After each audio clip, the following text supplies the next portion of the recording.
มึงว่าถ้าวันหนึ่งมึงเป็นแม่มึงจะเป็นแม่แบบไหนวะต้องทำงานดีวะเพราะพ่อแม่กูทำงานกูรู้สึกว่ากูเป็นราพันเซลอยากได้อะไรอ่ะต้องแลกมาเพราะเล่นเก่งเสร็จแล้วพ่อจะทำอย่างเงี้ยเก่งมากดื้อเงียบแบบแอบกบฏกูกลายเป็นร้องไห้เพราะพ่อไม่รักหนูเหมือนเดิมกูคัดค้านตลอดเรื่องไม่ให้มีแฟนอ่ะอย่าไปโกนขนรักกะแล่นะลูก ต้องเป็นลูกกตัญญูนะต้องเลี้ยงดูพ่อแม่แต่กูคิดอย่างนั้นตั้งแต่เด็กว้าวแม่งสุดจริงเชิญดูดปากกันจ้าอะไรเงี้ยไหนเล่าสิ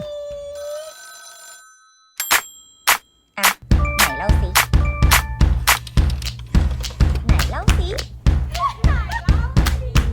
สวัสดีวันแม่ทุกคนนะคะ EP นี้จะเป็น EP งงๆนิดนึงนะ ไม่งงนะ EP เนี้ยตอนที่คิดบอกกับอียิปว่ากูอยากทำให้ EP เนี้ยเรามาพูดกันว่ามึงว่าถ้าวันหนึ่งมึงเป็นแม่มึงจะเป็นแม่แบบไหนวะมึงว่าถ้าปายเป็นแม่ปายจะเป็นแม่แบบไหนยิปซีหรือเนเป็นแม่แบบไหนแล้วในอนาคตเรามาดูกันฟีลแบบเขียนจดหมายถึงตัวเองอะ letter to ourselves in the future ใช่แต่ว่า letter สมัยใหม่ก็จะเป็นแบบ video ก่อนที่จะไปเรื่องพวกเราจะเป็นแม่แบบไหนเรามาดูกันก่อนว่าพวกเราอะถูกแม่เลี้ยงมาแบบไหนโตมายังไงอยู่ในครอบครัวแบบมึงโดนเลี้ยงมาแบบไหนครอบครัวกูบอกก่อนเลยกูเป็นชนชั้นกลางพ่อรับราชการตอนเด็กๆอยู่กรุงเทพแล้วก็ย้ายไปอยู่เชียงใหม่ตั้งแต่เด็กทีนี้ครอบครัวกูมันจะเป็นพื้นฐานครอบครัวของคนที่ไม่ได้ร่ำรวยเรากินอันนี้ไม่ได้นะลูกเรากินมังคุดไม่ได้เรากินสตรอเบอรี่ไม่ได้เรากินอาหารฟาสต์ฟู้ดไม่ได้เพราะเราไม่มีเงินมากพอทุกอย่างคือต้องคิดถึงน้องก่อนน้องต้องใช้เสื้อผ้าต่อจากกูในปีต่อไปเป็นครอบครัวประมาณนี้แล้วกูต้องช่วยเหลือตัวเองค่อนข้างเยอะไม่มีการเรียนพิเศษแต่บ้านกูจะเป็นบ้านที่มีการวางแผนที่ดีไม่มีการก่อหนี้ไม่มีการซื้อรถแบบผ่อนเด็ด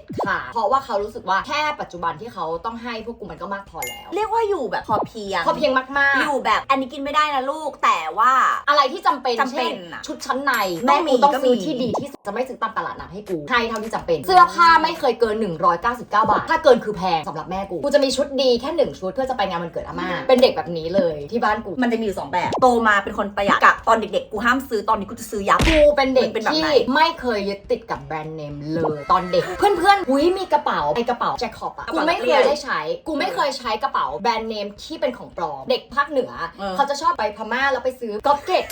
อะกูเป็นคนไม่ยึดติดเพราะว่าพ่อแม่กูไม่ได้เป็นแบบนั้นแล้วเขาก็สอนเสมอว่าถ้าไม่มีไม่ต้องใช้เขามีการวางแผนการเงินที่เป๊ะมากแล้วตอนเนี้ยมันทำให้มึงขยันเพื่ออยากซื้อของที่อยากได้ที่ไม่เคยมีมาก่อนหรือมันคือของที่อยากได้ที่เราชอบในปัจจุบันขยันเพราะกูเห็นพ่อเป็นโรโมเดลในการที่ทำงานโดยที่ไม่มีคำบ่นว่าเหนื่อยตื่นมาตี 3เข้าห้องน้ำเห็นป้านั่งเขียนแบบถึงตี 4 ตี 5แล้วไปทำงานตอน8 โมงมันทำให้กูรู้สึกว่าเฮ้ยเขาทำงานเขาขยันกูเลยไม่รู้สึกว่ามนุษย์เราแม่งต้องอยู่เฉยๆต้องทำงานดีวะเพราะพ่อแม่กูทำงานอย่างเงี้ยโตมาเป็นคนแบบนี้มึงมันก็เลยตื่นตี 3เห็นที่มาที่ไปยังเห็นแล้วมึงเป็นเด็กคุณหนูโอเคกูยอมรับก็ได้กูเป็นคนหนูเว้ยกูรู้สึกว่ากูเป็นราพันเซลคือพ่อแม่กูอ่ะเขาเป็นคนที่ค่อนข้างมีฐานะแต่ไม่ได้รวยมากอ่ะแต่เป็นคนมีฐานะที่ไม่ค่อยยอมให้ลูกรู้ว่ามีฐานะไม่เคยมีการเอาไปเลยอยากได้ของเล่นหรอได้สิไม่เคยไม่มีการสปอยเลยเป็นกฎเหล็กมากๆอยากได้อะไรอ่ะต้องแลกมาบ้านกูจะเป็นการแลกมาด้วยกันต้องได้เกรดดีอย่างสมมติอีกระเป๋าจาขอบอ่ะแน่นอนตอนนั้นทุกคนอยากได้เพราะมันดูป๊อปทุกคนอยากได้หรือแม้กระทั่งบาร์บี้ของเล่นหรืออะไรก็ตามที่มันต้องใช้เงินซื้ออะเทอมนี้ต้องเรียนให้ได้เท่านี้แล้วจะซื้อเรียนเก่งมากคือบ้านยิปอะตอนเด็กๆรู้จักอะยิปจะบอกว่ากูต้องเรียนเก่งเพราะว่าเรียนเก่งเสร็จแล้วพ่อจะทำอย่างเงี้ยเก่งมากใช่จริงด้วยกูเลยกลายเหมือนเมมไปในสมองแล้วว่าถ้าเป็นคนเก่งถ้าเป็นคนสักเซสอันนี้คือติ๊กถูกเป็นแบบบอกเช็คบ็อกกับอย่างที่2เลยที่ชัดเจนมากๆคือกูรู้สึกว่ากูไม่ชอบเลยเพราะว่าบ้านกูมีเหมือนการห้ามและกฎเยอะตั้งแต่เด็กเทียบกับเพื่อนได้ถือว่าเยอะมากจะแทบไม่ได้ spend time หรือใช้ช่วงเวลาชีวิตวัยรุ่นกับเพื่อนเลยเขาจะเป็นคนที่โฟกัสในเรื่องของการเรียนอยากให้เรียนได้ดีมากทั้งกูและน้องกูไอเนี้ยจะเป็นเหมือนที่1ถึงที่3ของฉันตลอดเยี่ยโคตรเก่งจริงแล้วมันไม่ค่อยห่วงด้วยแบบจะไปลอกเขาก็ให้ไม่คนรอบเนี่ยน้องกูก็เรียนเก่งนะแต่ทีเนี้ยกูจะหวยหาช่วงวัยรุ่นนะมึงเขาจะไปแฮงเอาท์กันเขาก็จะมีสยามใช่ปะเฮ้ยเดี๋ยวเลิกเรียนอ่ะกินข้าวแถวโรงเรียนกันกูไม่ได้ไปนะขอเขาปะขอเขาไม่ให้รับกลับบ้านทันทีเพราะฉะนั้นการไปเรียนพิเศษช่วงม.4 ม.5 เขาจะฮิตมากเขาจะไปเรียนดาววองกันแล้วมึงไปปะไม่ได้ไปเพราะพ่อแม่ไม่ให้เรียนพิเศษถึงขนาดเอาความเนิร์ดแกล้งแสดงเหมือนแบบอยากไปเรียนพิเศษกับเพื่อนจังไม่ให้เรียนเขารู้อยู่แล้วว่ามันจะออกไปเที่ยวแล้ว มึงไปเจอผู้ชายคนแรกที่ไหนมันมีม.3 หรือม.4 ไม่รู้ว่ามึงคือกูอ่ะเป็นโรงเรียนเซนโยโรงเรียนคริสต์คาทอลิกอะเนาะมันเหมือนมันไปที่โรงเรียนหนึ่งอะเป็นโรงเรียนกลางอะแล้วก็จะมีพวกเด็กจากโรงเรียนคริสต์เต็มไปหมดเลยไม่ว่าจะเป็นเซนโยมาแต่เซนฟังอะไรอย่างเงี้ยแล้วก็จะมีเด็กคริสเตียนรู้แล้วไม่รู้ว่าเรียก พว ว่าก อะไรจำ เด็ ไม่ ก ได้ ฉลาดเขาไปแข่งคอสเวิร์ดกันปะ กูไปแข่งโกะ พี่ดอกแข่ง มึงถ้ามึงอยู่ตระกูลหญิงล้วนอ่ะมันจะมีกิจกรรมประจำปีที่มึงได้ไปแข่งคอสเวิร์ดหรือภาษาแล้วมันจะมีเด็กชายล้วนด้วย ใช่ใช่ ไม่เคยได้ไปมึงกูโง่ต่อ ก็คือได้เจอกันในช่วงนั้นแหละนั่นแหละกูก็เลยโตมาเป็นคนที่ แบบนี้ เหมือนเป็นแบบนี้ก็คือเป็นเนิร์ดนะแต่ว่าเป็นเนิร์ดที่รีเบลแล้วแบบชอบแหกกฎตลอดเวลาเพราะว่าเก็บกฎ แล้วเป็นคนอินดิเพนเดนต์ขนาดนี้จากอะไรที่กล้าพูดอะไรเงี้ย ตอนอยู่บ้านอะที่โดนห้ามโดนสั่งโดนอะไรอะไม่เคยเถียงเลยรู้ปะคนเถียงตลอดเวลาคือน้องกู อ๋อเหรอ แต่กูเรียนรู้ว่าเถียงไปอะกูก็เห็นเขาทะเลาะกัน ไม่เถียงดีกว่า ไม่ใช่เรื่องที่ดีทำเป็นเงียบแต่ไม่ฟัง ดื้อเงียบแบบแอบกบฏแล้วก็ทีเดียวเลยก็คือตอนอายุประมาณ24-25ก็คือออกจากบ้านเลย โหดสุด ไปที่มึง ๆกูโตมาแบบพ่อกับแม่ต่างกันเลยป้าจะสอนว่าต้องซื้อได้แต่ของที่จำเป็นเขาไม่เคยซื้อของขวัญมาฝากกูเลยกูจำได้ว่าสิ่งเดียวที่เขากลับมาบ้านดึกๆแล้วซื้อฝากกูคือดินสอสีกูก็เลยจะชอบมากเวลาจะไปซื้ออะไรกูโทรไปฮัลโหลป้าอยากได้อันนี้จำเป็นหรือเปล่าจำได้ไหมเพราะพ่อสอนว่ากูจะต้องซื้อของที่จำเป็นคือกูจะเป็นเด็กที่แบบโอ้โหตอบโต้เก่งมาก เวลาไปห้างกับป้าจำได้เลยอ่ะเขาอ่ะจะเหมือนอุ้มเพราะว่ากูเกาะไว้ถ้าเหมือนไม่เดินอ่ะแล้วเวลาจะผ่านอะไรบางทีกูรู้สึกได้เลยเขากดผมกูแบบแรง ห้าม ขึ้น เอาห้าม เพราะว่าจริงๆเราจะเดินผ่านกระเช้าที่มันขายเหมือนการ์ตูนดิสนีย์ที่มันเป็นสมุดอ่ะ กลัวมึงมอง ชอบมากกูมองเพราะกูเยอะมากแล้วตอนเด็กกูเป็นลูกคนเดียวใช่ปะกูอ่ะไปเอามาดูแล้วกูวาดกูฟี่ตามกูวาดมิกกี้เมาส์ตามตอนเขากลับมากูโชว์ให้ดูนั้นกูโดนชมอุ้ยลูกวาดมิกกี้เมาส์เหมือนมากอ่ะนั่นอาจจะเป็นเพราะว่ากูเลยชอบวาด ในบ้านมึงกูถามหน่อยว่า ถือว่าเป็นครอบครัวที่มีตังค์ไหม ที่พวกมึงบอกว่าอันนี้ไม่มีปานกลางอันนี้มีแต่ทำเป็นไม่รู้ของกูก็เลยจะบอกว่าหรือว่ากูจริงๆก็เป็นบ้านที่ไม่มีแต่ทำเป็นมี ไม่เพราะว่าเขาจะมีคำสอนเช่นแบบหนูไม่ต้องทำอะไรเลยนะลูกเพราะว่าพ่อเลี้ยงหนูได้ตลอดชีวิตเพื่อที่จะสอน มีคุณค่าในตัวเอง ใช่มีคุณค่าในตัวเอง แต่พอพูดอย่างนั้นเยอะไปมันก็ทำให้กูแบบสปอยนิดนึงนะโดยที่เขาก็ไม่รู้ตัวหรอกว่ากูเป็นอย่างนั้นเพราะคำเขาพอโตแล้วอ่ะเดี๋ยวนี้เขาทำไมหนูไม่ทำเองกูกลายเป็นร้องไห้ว่าพ่อไม่รักหนูเหมือนเดิมแต่มันทำให้กูมีคุณค่าในตัวเองเพราะว่ายุคสมัยนั้นอ่ะคือยุคที่ผู้หญิงเขากลัวเรื่องการไปแอบขายบริการหรือท้องก่อนแต่ง โอเค เพราะพ่อเป็นทนายแต่มุมแม่เนี่ยจะเป็นแบบอยากให้ลูกสวย เพราะว่าเราฟันเหยินมากแล้วก็เราแบบงงๆก็จะแบบแอบให้อะไรที่พ่อไม่ให้มันเลยค่อนข้างพอดีกัน แต่สิ่งหนึ่งเลยที่กูกลายเป็นคนหัวโบราณมากเพราะว่าด้วยความที่บ้านเป็นค่ายมวยค่ะเด็กผู้ชายเป็น10แล้วกูผู้หญิงคนเดียวจะโดนสอนเหมือนกับอย่าเล่นหน้าเล่นตาอย่าคบนักมวยเด็ดขาดโรงเรียนก็ต้องหญิงล้วนไม่ให้มีแฟนกูเลยกลายเป็นคนที่อายเรื่องการมีความรักมากที่สุดส่วนแม่ก็เลยกลายเป็นคนที่เข้ามาดูแลกูสนิทมากเหมือนเพื่อนกันไม่ให้นอนบ้านเพื่อนแต่ก็จะชวนเพื่อนมาบ้านแล้วก็ซื้อเหล้าซื้อสปายอะไรอย่างเงี้ย ซื้ออะไรมา คน กิ กิ น นกันจนเมาอ้วก อยากให้อยู่ในสายตา ใช่ก็เลยเป็นที่มาที่สนิทกับแม่มาก มีคำสอนคำไหนบ้างไหมที่พวกมึงจำได้ขึ้นใจในครอบครัว ซื้อของเท่าที่จำเป็นอย่าง มีปะ ของแม่เนี่ยแม่จะชอบพูดอย่าไปใจง่ายนะถ้าเขาได้เราแล้วเขาจะเบื่อคำเนี้ย คำนี้คือขึ้นใจเลย ขึ้นใจ มีเรื่องเงินแม่กูเตือนมากหนึ่งคือ อย่าให้เพื่อนยืมเงิน อันที่สองอย่าทำงานหรือทำธุรกิจกับเพื่อน อันที่สามถ้าเกิดว่าแต่งงานไปมีสามีต้องแยกบัญชีกัน แม่กูออฟเซสเกี่ยวกับเรื่องเงิน บ้านกูเป็นเรื่องจงช่วยเหลือตัวเองให้มากที่สุดจนช่วยเหลือตัวเองไม่ได้แล้วค่อยไปขอความช่วยเหลือจากคนอื่นเป็นเรื่องที่กูจำขึ้นใจเลยแล้วมีเรื่องอะไรบ้างไหมที่มึงรู้สึกว่าอีดอกตอนนั้นน่าจะเชื่อแม่ คุยกันเป็นเรื่องตลก เช่นแบบอย่าไปโกนขนจักรแล่นะลูกอะไรอย่างเงี้ยเราจะไม่ให้โกนได้ยังไงก็มันขึ้นมา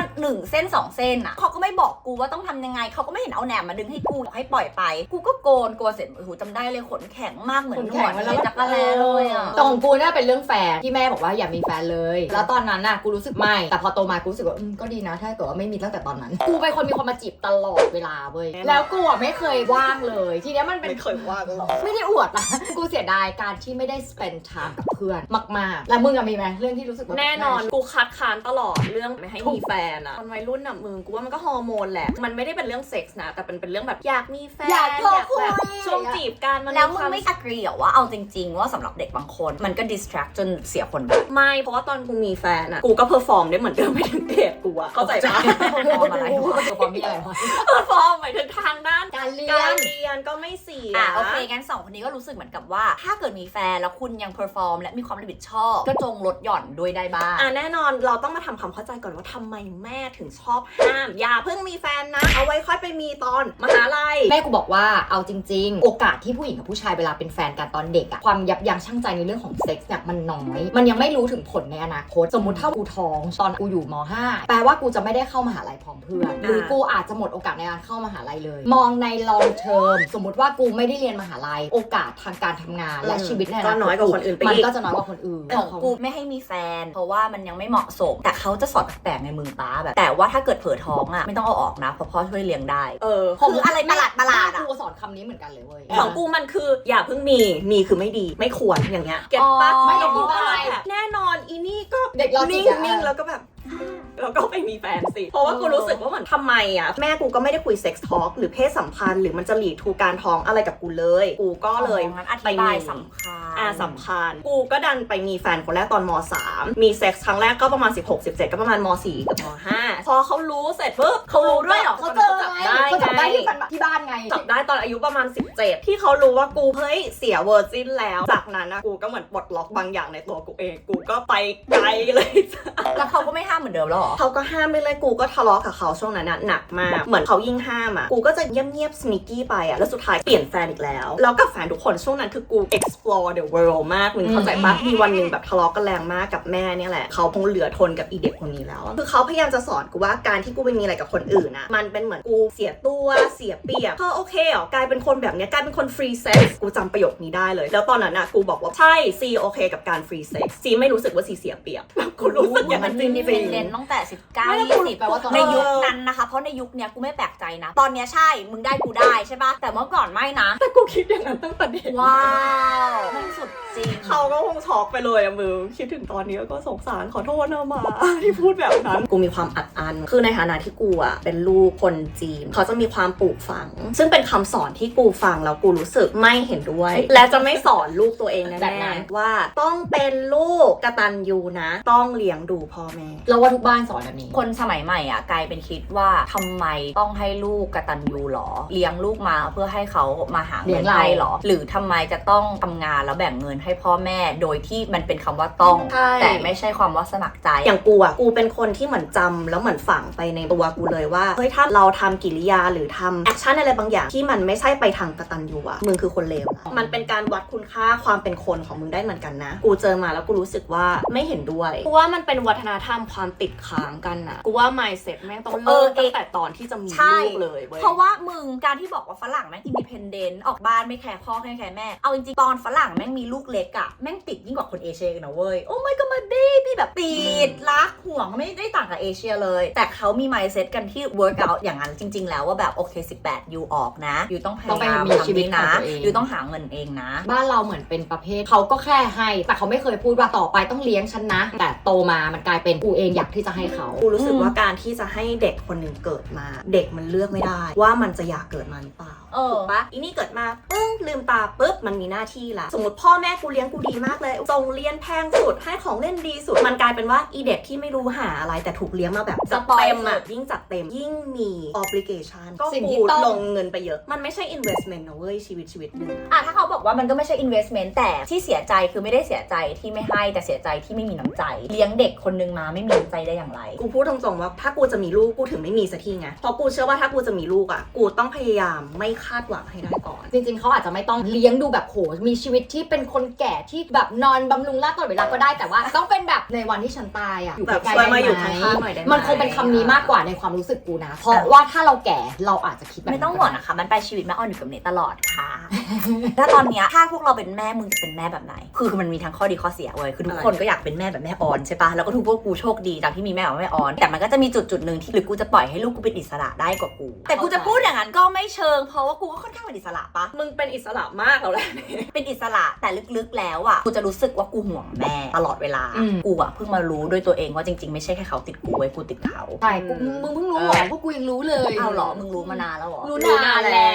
้วมันทำให้กูไม่ว่าจะไปไหนมาไหนรู้สึกลึกๆข้างในมีเขาซึ่งเป็นที่รักแต่ก็เป็นห่วงมึงคู่กันมาตลอดห่วงความเครียดที่แบบกูก็ไปไม่สุดก็เลยเพิ่งเคลียร์กับแม่เหมือนกันว่ามีก็ปล่อยกูเยอะเนาะจะไปเที่ยวไหนมาไหนกูว่าถ้ากูเป็นแม่กูคงเป็นแม่แบบแม่ออนแหละเพราะขนาดกูมีแมวมีหมากูยังติดมันเลยหมายถึงมึงก็จะเป็นแม่ที่ติดลูกเป็นเพื่อนกับลูก ใช่ มึงก็จะ enjoy แล้วก็โตไปกับลูก โน้ตเดาว่าลูกอาจจะชอบกูไปเลยหรือไม่ก็รำคาญกูไปเลยเพราะเราไม่มีทางรู้เลยว่าเด็กเจนใหม่เป็นเด็กฟิลไหนแล้วก็การศึกษาที่กูแพลนก็คือกูอยากให้อยู่โรงเรียนไทยก่อนเลยจนถึงป .4 ป .5 แล้วกูแอบชอบโรงเรียนหญิงล้วนเหมือนกันนะไม่รู้ทำไมส่วนตัวกูรู้สึกว่ามารยาทมันดูเคร่งเวอร์ดิแล้วก็ค่อยไปเมืองนอกตอนม.ปลายหรือปี 1อะไรอย่างนั้นนะกูรู้สึกว่าเด็กอินเตอร์เลยจริต มันไม่เหมือนเด็กไทย มันไม่เหมือนเด็กโรงเรียนไทยกูกลัวมันมาแบบแหวะแหนไม่รู้ทำไมกูรู้สึกว่าเด็กฝรั่งหรือเด็กอินเตอร์ไม่ชอบมองบนถ้ากูผิดขอโทษนะแต่ส่วนใหญ่จะเป็นแบบแต่ว่าถ้าเด็กไทยจะเป็นแบบหนูผิดหรอแม่เห็นปะมันจะมีความนอบน้อมความเชื่อฟังอะไรบางอย่างตรงนั้นที่ดูน่ารัก แต่มึงกูว่ากูคงเลี้ยงลูกตรงข้ามกับสิ่งที่กูเจอนิดนึงคงให้ choice เยอะๆคงถามเยอะมากว่าเหมือนอยู่ชอบอันไหนชอบอะไรอยากทำอะไรล่ะแล้วก็ไกด์ไปเรื่อยๆน่าจะเป็นประมาณนั้นมากกว่าอยากให้เขาเป็นคนเลือกเองกูเชื่อเพราะขนาดมีแมวกูบอกให้ไปทำหมันซะกับปายไม่กูต้องการให้แมวกูมี choice of sex life กูกับปายแบบมึงอยู่กับแมวตัวเมียตัวไหนมันก็เอากันจบนะกูถ้ากูเป็นแม่กูอยากเป็นแม่ที่เป็นเพื่อนกับลูกตอนเด็กๆกูรู้สึกว่ากูคุยกับแม่ไม่ได้เลยจนพอโตขึ้นใช่ปายสนิทกับแม่คุยทุกเรื่องแต่ไม่ได้เป็นเพื่อนเท่าแม่เนแต่ว่าปายจะพูดตลอดแล้วปายตอนนี้กลายเป็นสนิทกับแม่เนมากแล้วกลายเป็นผู้หญิงที่ทัชชี่ขึ้นเมื่อก่อนปายนะใครไปกอดตัวเก่งเลยบ้านกูไม่กอดกันไม่บอกหลักการเป็นแบบนั้นเลยทีเนี้ยเมื่อก่อนจะรู้สึกว่าคุยกับแม่ไม่ได้ทีนี้พอเริ่มโตขึ้นแล้วแม่ก็เหมือนพูดว่าจริงๆแม่ฟังได้นะลองเล่าสิแล้วพอกูเล่าเขาฟังจริงๆมันทำให้กูรู้สึกว่าโหกู appreciate นะที่กูมีแม่แบบนี้กูเลยอยากเป็นแม่ที่ฟังได้กูเชื่อว่าเด็กหลายๆคนก็อยากจะเล่าให้แม่ฟังคุยกันได้ไปไหนด้วยกันได้แต่อาจจะไม่ได้ติดลูกโอเคไปด้วยได้แต่ถ้าไม่ไปไม่ว่าแต่จะเปิดโอกาสให้เขาไปแต่ก็ให้อยู่ในกรอบแหละกูอาจจะเหมือนเน้นนิดนึงเรื่องการศึกษาคือกูเป็นเด็กที่ไม่เคยเรียนโรงเรียนนานาชาติเลยกูเรียนโรงเรียนไทยมาตลอดและไม่เคยไปเรียนต่างประเทศด้วยแต่กูไม่เคยรู้สึกว่ากูด้อยนะเพราะว่าในสิ่งที่พ่อแม่กูให้สำคัญที่สุดคือโรงเรียนที่แม่เลือกจะเป็นโรงเรียนที่อย่างน้อยก็เป็นเกรดที่ดีไม่ใช่ว่าเพราะดูถูกเรื่องโรงเรียนอื่นๆแต่เพราะสังคมที่ถูกกรูมเข้าไปในระดับหนึ่งที่แม่กูอยากให้กูคบกับคนที่ไม่ได้มีเหมือนพื้นฐานของยาเสพติดหรืออะไรประมาณนี้ใช่คือกลุ่มในระดับที่ลูกเราอยู่เราไม่อึดอัดมึงแล้วมึงว่ามึงจะเป็นแม่ที่เครียดเรื่องเกรดลูกปะกูอาจจะไม่เพราะบ้านกูไม่สตริกขนาดนั้นป้าบอกเรียนอะไรก็ได้ลูกที่ลูกจะมีความสุขแล้วเรียนผ่านไปแบบได้ใช้ชีวิตที่สนุกกูอยากจะรู้ว่าพอลูกมึงเริ่มเป็นวัยรุ่นมึงจะคุยเรื่องเซ็กส์ทอล์กกับลูกยังไงกูไม่อยากจะคิดเลยกูคิดนะกูรู้สึกว่าเรื่องแต่งงานไม่ใช่ end of life แต่ทุกวันนี้ที่กูอยากจะแต่งงานเหตุผลเพราะพ่อแม่เท่านั้นมันกลายเป็นวัฒนธรรมที่เราต้องทำให้เขาและเขาจะรู้สึกภาคภูมิใจที่เราได้แต่งงานแล้วซึ่งสำหรับกูถ้ากูเป็นแม่ในยุคต่อมากูรู้สึกว่ากูอยากคุยกับลูกได้ในเรื่องนี้เหมือนเมื่อก่อนห้ามมีเซ็กเพราะเดี๋ยวจะท้องแต่เด็กมันไม่รู้มันไม่ educate ทำยังไงกูจะไม่ท้องกูว่ากูคงเป็นอย่างแม่ออนกูคงให้มีแฟนให้จับมือให้ดูดปากกูคงพูดกับเขาตรงกับแม่ออนนะเพราะแม่ออนคงไม่ได้บอกเชิญดูดปากกันจ้าอะไรเงี้ยแต่กูจะบอกว่าช่วยมีลิมิตหน่อยเชื่อมามีแม่งดีเราเชื่อว่าแต่ละบ้านมันไม่เหมือนกันอยู่แล้วแหละฝากดีกว่าถ้าอยากให้พูดถึงแม่กูว่ามึงอาจจะไม่เคยพูดถึงแม่แบบที่แม่ไม่เห็นซึ้งง่ายต้องซึ้งดิกูก็จะบอกว่าต้องขอบคุณแม่ออนที่เป็นแม่ที่รักเรา3คนเหมือนลูกแท้ๆเลยด้วยซ้ำแล้วก็เป็นความสัมพันธ์ที่มัน Amazing จนคนดูหลายๆคนก็รู้สึกได้ถึงความรักของแม่ออนแล้วก็มีหลายๆคนที่อยากเป็นลูกของแม่หรืออยากเป็นแม่แบบแม่ที่ผ่านมาจนถึงตอนนี้คือหนูไม่รู้สึกเลยว่ามีครั้งไหนที่แม่เป็นแม่ที่ผิดพลาดเพราะว่าจริงๆแล้วมันเกิดจากความรักล้วนๆแล้วถ้าเกิดอีกหน่อยหนูมีลูกหนูก็จะเป็นแม่แบบแม่ออนค่ะเอาจริงๆแม่ออนทำให้เรากล้าที่จะกอดแม่เรามากขึ้นเราจะเป็นคนไม่เข้าไปแต่แม่จะเข้ามาทำให้เวลากูเจอแม่กูเวลาแบบจะลากันกูแบบเดินเข้าไปกอดเขาส่วนยิปก็จะเป็นแบบทำมาจนตอนนี้แบบทำอย่างเงี้ยต้องขอบคุณแม่ออนด้วยนะจ๊ะมึงพูดถึงแม่มึงสำหรับมานะก็คือเมื่อก่อนกูจะชอบเห็นแม่เป็นเหมือนห้ามแล้วก็เป็นดุโดยที่ไม่มีเหตุผลตลอดแต่คือเขาเป็นคนที่มูสัมผัสได้ตลอดว่าเขารักกูจริงๆแล้วเขาพยายามจะสนิทกับกูจริงๆแล้วทุกวันนี้กูภูมิใจในตัวเขามากเพราะว่าเขาโตขึ้นแล้วเขาก็เปลี่ยนกูก็เปลี่ยนแต่ความเปลี่ยนแปลงในตัวเขาซึ่งเขามีความซอฟต์ลงบางอย่างอาจจะด้วยกูที่เหมือนไม่ได้อยู่ในช่วงที่เขาต้องห่วงมากแล้วกูรู้สึกว่าเขาดูมีความเป็นเพื่อนกูมากขึ้นกูรู้สึกไว้ใจเขามากขึ้นแล้วก็รู้สึกอยากจะพูดคุยกับเขามากขึ้นใจดีแล้วก็น่ารักมากๆเลยแล้วก็สิ่งหนึ่งที่กูประทับใจในตัวมามากๆคือเขาเป็นคน kindness แบบมากจิตใจในการให้อภัยไม่ว่าจะให้อภัยกูหรือเวลากูเห็นเขาให้อภัยคนอื่นในชีวิตหรือสิ่งที่เขาทำกูประทับใจในจิตใจของแม่กูตรงนี้มากมันทำให้กูอินสไปร์ในการที่จะเป็นคนที่ดีขึ้นโดยที่เขาไม่ได้มาสอนกูเลย เกตเพราะว่ามาม่าจะเป็นแบบดูเป็นคนขี้อายเป็นสวีท เขาเป็นสวีทเขาเป็นคนไนส์เว้ย อ่ะพี่ปายค่ะ ส่วนแม่เราต้องขอบคุณทุกอย่างที่แม่เป็นไม่ว่าเรื่องอะไรบ้านกูจะเป็น bad cop กับ good cop แม่กูคือ bad cop แม่กูคือตีพ่อกูคือเป็นโอแต่อย่าให้ถึงมือพ่อทำให้ภาพกูตอนเด็กๆกูรู้สึกว่าแม่กูแบบโอ้ยใจร้ายว่ะ แต่ปายอ่ะคือมัมทวินนะ ใช่ใช่ มึงเป็นแฝดกันนะ ใช่แต่แม่กูอ่ะมีเหตุผลในทุกเรื่องซัพพอร์ตให้กูเสมอไม่ว่ากูจะพูดกับเขาไม่ดีไม่ว่ากูจะเป็นเด็กงองแงงี้ง่าแอบแล้วเมื่อก่อนแม่กูชอบบอกว่าอย่าชักสีหน้าชอบชักสีหน้าเวลากูไม่พอใจเก็บไม่ได้แต่ตอนเนี้ยกูรู้สึกได้ว่าแม่กูคือคนที่สามารถคุยกับกูได้ในทุกเรื่องไม่จัดได้กูรู้ได้ว่าคนเนี้ยถ้ากูบอกว่าเฮ้ยเรามีเรื่องเขาพร้อมจะพุ่งตัวมาทันทีและซัพพอร์ตในทุกอย่างที่เราเป็นยอมรับทุกการตัดสินใจของกูจริงๆกูไม่ได้คุยกับแม่ทุกวันด้วยแต่ทุกๆครั้งอ่ะไม่เคยไม่เป็นห่วงไม่ได้อยู่ด้วยกันนะคะ บอกรัก รักแม่นะแม่ดูด้วยแหละ บอกรักแม่ไปกันด้วยนะผมไม่ค่อยได้เจอเลยรักนะคะ รู้ไหมบ้านเขาจะเป็นคนเขินๆนะคะแล้วบ้านเน็กก็จะเป็นคุณแม่คะ แม่ยังเขินเลยอะ คนบอกรัก แม่ปายคือแบบ